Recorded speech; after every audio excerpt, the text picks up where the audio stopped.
Hello everyone, I'm Alex. And I'm Sarah. Welcome back to our special English Masterclass. We hope you learned a lot in our previous section about starting your day. But now we are leaving the house. It's time to head to one of the most popular places to practice English, the mall. Today we're going to show you how to navigate a shopping center, talk to assistant, and handle everything from sizes to prices. This is the mirror method in full effect. We will reflect real-life shopping moments into fluent phrases. No books, no stress, just real English for your real life. Let's go. Alex, wait up. I think I'm already spent. Can we take a breather? Spent already? We just walked through the main entrance, Alex. My legs feel like lead. Walking around the shopping mall is like a marathon for me. Oh, don't be so dramatic. You need a new outfit for the weekend, and I'm here to help you look sharp.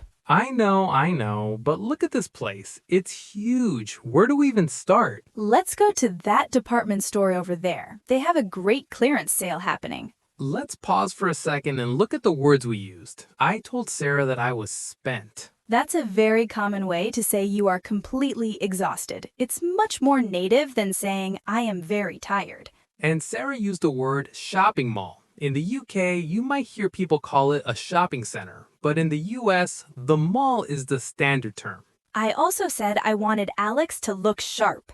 When someone looks sharp, it means they look stylish, well-dressed, and professional. It's a great compliment. And I mentioned a clearance sale. This is when a store reduces prices a lot to sell their old stock quickly. It's the best time to find a bargain. A bargain is something you buy for a much lower price than its original value. Alex, hey, I actually like this shirt. The color's great. It is, but you should check if it fits. Why don't you try it on? Good point. I'll go find the fitting rooms. While you do that, I'll check the price tag. We don't want this shirt to break the bank. Alex, coming back a few minutes later. It fits like a glove, Sarah. What do you think? You look great. And good news, it's 40% off. It won't break the bank at all. Sarah just used another great phrasal verb, try on. We use try on when we put on a piece of clothing to see if it's the right size or if it looks good. And I asked for the fitting rooms. You can also call these changing rooms or dressing rooms. I mentioned that we don't want the shirt to break the bank. This is a very common idiom. It means to spend too much money or buy something that is too expensive for your budget. But the best part was when Alex said it fits like a glove. This means the shirt fits perfectly. It's exactly the right size and shape for my body. Now let's practice. Repeat after us to get that native flow. I'm absolutely spent after all this walking. Pause for you to repeat. You need to look sharp for your interview. Pause. Where are the fitting rooms? Pause. This jacket fits like a glove. Pause. I hope this car doesn't break the bank. Pause. I hope you're ready for more because my feet are definitely feeling the walk. That's why we're here, Alex. You can't explore the mall in those old sneakers. You're right. I need something stylish but comfortable. Look at this store. It looks great. Let's find you some new kicks. Alex, I think I'm having trouble here. I can't seem to squeeze into these. Let me see. Oh, Alex, those look way too narrow for your feet. I thought they were my size, but they are incredibly tight. Some brands run small. You probably need to size up and try a half size larger. Run small. That's an interesting way to put it. Yes, when we say a shoe runs small, it means the actual fit is smaller than the number on the box. And I use the phrase squeeze into. That's a perfect phrase. We use it when something is so tight that you have to use a lot of effort to put it on. Alex, okay, these are much better. They don't pinch my toes, but the leather feels a bit stiff. That's normal for new shoes. You just need to break them in. I've heard that before. Breaking them in means wearing them until they get softer, right? Exactly. It takes a few days of walking for the material to adapt to your feet. I don't know. I usually prefer shoes that are comfortable straight out of the box. We all do. That idiom means something is perfect and ready to use immediately, without any extra work or waiting. I think I'll keep looking. I want something with a thicker sole and better arch support. Good thinking, and make sure the laces are high quality so they don't snap. Let's recap some of the cool words we just used. I called the sneakers kicks. Kicks is a very popular slang word for sneakers. It makes you sound very native. And Sarah mentioned arch support. This is the part of the shoe that supports the curve of your foot. It's very important for comfort. We also talked about the sole. That's the bottom part of the shoe that touches the ground. And don't forget the laces, the strings you use to tie your shoes. Now let's get some practice. Repeat these sentences after us. These sneakers run a bit small. Pause. For you to repeat, I need to size up for a better fit. Pause. It takes time to break in new leather boots. Pause. These shoes are comfortable straight out of the box. Pause. I love your new kicks. Pause. Alex, I think I've reached my limit. My shopping bags are heavy, my feet are tired, and my stomach is growling. I was waiting for you to say that. Luckily, the food court is just around the corner. Finally, I can smell the burgers and pizza from here. I am absolutely starving. Me too. But look at the options. It's so crowded. We need to grab a seat before we order, or we'll be eating standing up. Good idea. You find a table and I'll go see what looks good. I'm having a serious craving for something spicy. Can I get the chicken burrito bowl, please? Sure. Would you like everything on it? Yes, please. But could I get the hot sauce on the side? I don't want it to be too overwhelming. No problem. Is that to go or for here? For here, please. Oh, and can I make it a combo? I'd like a large soda with that. You got it. That will be $10. Success! I got the food. That smells amazing, Alex. Let's look at those useful phrases you just used at the counter. First, I told Sarah I was starving. This is even stronger than hungry. It means you are very, very hungry. And I said I had a craving.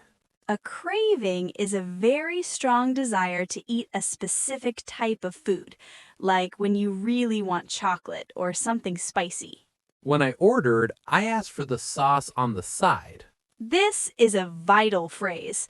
It means you want the sauce in a separate small container, not poured all over your food.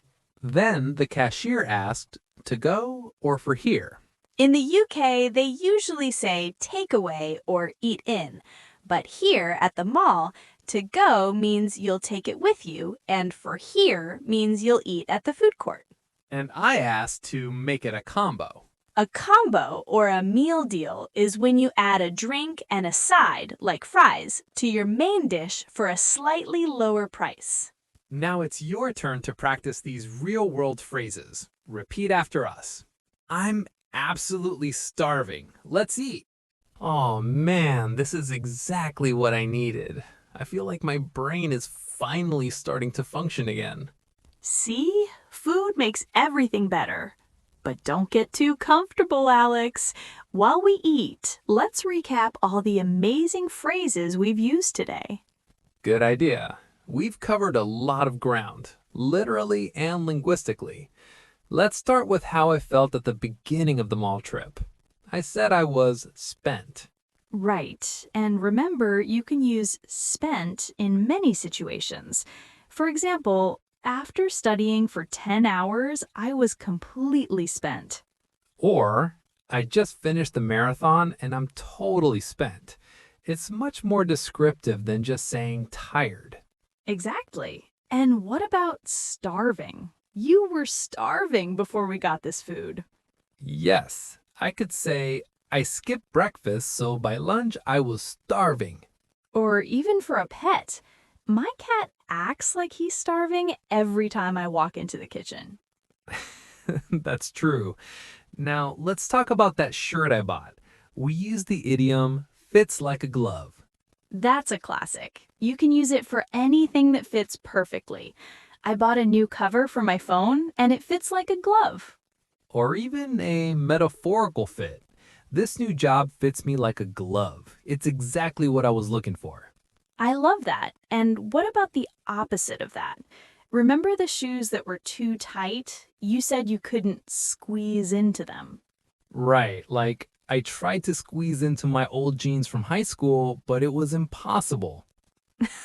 We've all been there. And because they were tight, I told you to size up. These shirts usually shrink in the wash, so you should probably size up when you buy one. That's a very practical example. And if the shoes are a bit stiff at first, you have to break them in. I have a wedding next week, so I need to break in my new dress shoes before the big day. You don't want blisters on a wedding day. Let's not forget the money talk. I was worried about breaking the bank. You don't need to break the bank to have a good vacation. You can just go camping. Or, I want the new laptop, but I'm looking for one that won't break the bank. And to avoid breaking the bank, we look for a clearance sale. I always wait for the end of season clearance sale to buy my winter coats. That's how you find a real bargain. I found this designer bag at a thrift store for $5. It was such a bargain. Sarah, remember the person we met earlier? We said she was very approachable. Yes, our new manager is very approachable. You can talk to him about any problem. That's a great quality. And if you need help, you can just give me a shout. I'm going to be in the garden. If the phone rings, just give me a shout. It's so much more natural than call me or shout my name. Wow, Alex, we really did learn a lot. Let's do one final practice session with these examples. I'm spent. Pause. I'm starving. Pause. It fits like a glove. Pause. Don't break the bank. Pause. Give me a shout. Pause. Okay, I feel much better now, but I don't think I can walk anymore. Can we do something sitting down? I have the perfect idea. The cinema is on the top floor. Let's go catch a movie. That sounds amazing. I need a break from all this shopping. Great. Let's see what's playing right now. Oh, look, that new action movie's finally out. I've heard it's a blockbuster. It is, but it's very popular. I hope it's not sold out already. Look is on our side. There are a few seats left, but they are in the front row. Ouch, the front row is the worst. You'll have a sore neck by the end of the film. You're right. Let's check the comedy instead. Oh, wait, that one has a huge plot twist at the end. My friend told me about it. No spoilers, Alex. I hate it when people tell me the ending before I see the movie. Sorry. My lips are sealed. Let's just get the tickets and some refreshments. Definitely. A movie isn't a movie without some giant popcorn and a cold drink. Let's look at those movie-related words. I said I wanted to catch a movie. This is a very casual way to say watch a movie or go to the cinema. And I called the film a blockbuster. A blockbuster is a movie that is extremely successful and makes a lot of money at the box office. I was worried the tickets were sold out. That means all the tickets have been sold and there are no seats left. I also mentioned spoilers. A spoiler is information that gives away the plot or the ending of a story, which spoils the surprise for others. And I mentioned a plot twist. That's when something happens that you never saw coming. Hi, can I get a large popcorn? And please, easy on the salt. And can we get 2 sodas? Make them medium, please. Sarah, do you prefer buttery popcorn or the sweet kind? Definitely buttery. It's a classic. Okay. Oh, and can we get some napkins? This is going to be messy. I told the cashier to go easy on the salt. This is a very useful phrase when you want someone to use less of something, like salt, sugar, or even spicy sauce. And I asked about buttery. Buttery just means it has a lot of butter or tastes like butter. We also use the word refreshments. This is a general word for snacks and drinks provided at an event or a place like a cinema. Now let's practice. Repeat these sentences after us to improve your English flow. Let's catch a movie this weekend. Pause for repetition. I hope the tickets aren't sold out. Pause. Please don't give me any spoilers. Pause.